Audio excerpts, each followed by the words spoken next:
Hej, som I kan se her, så har vi en skater og en skaterbane, og så kan man se, at der er en søjlegraf, der viser kinetisk, potentiel, termisk og total energi.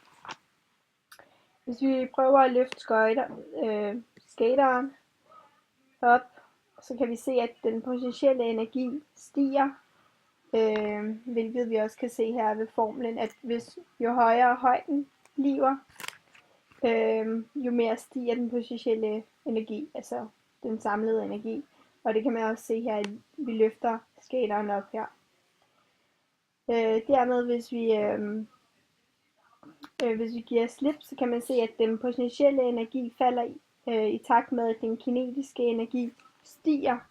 Altså jo mindre højden bliver, jo mindre potentiel energi er der tilbage, som så bliver omdannet til kinetisk energi, som vi også kan se her. Jo mindre højden bliver, jo mindre bliver den potentielle energi.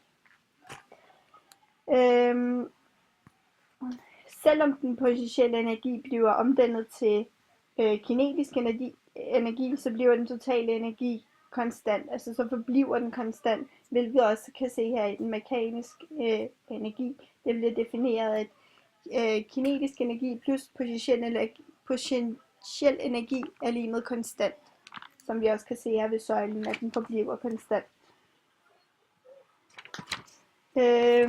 Hvis vi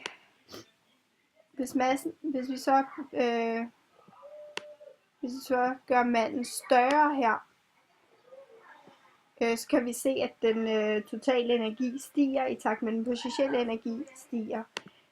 Og så ser vi her, at de stiger begge to, at både kinetisk og potentiel energi stiger.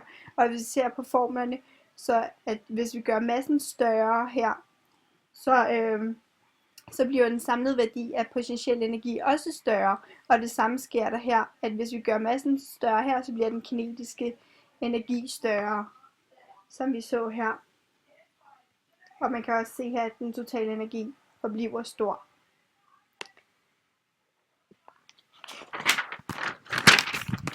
Hvis vi ser på, hvad der sker, når vi slipper manden herude, bum, når han lander på jorden her, så kan vi se, at vi startede her, da den var potentiel, og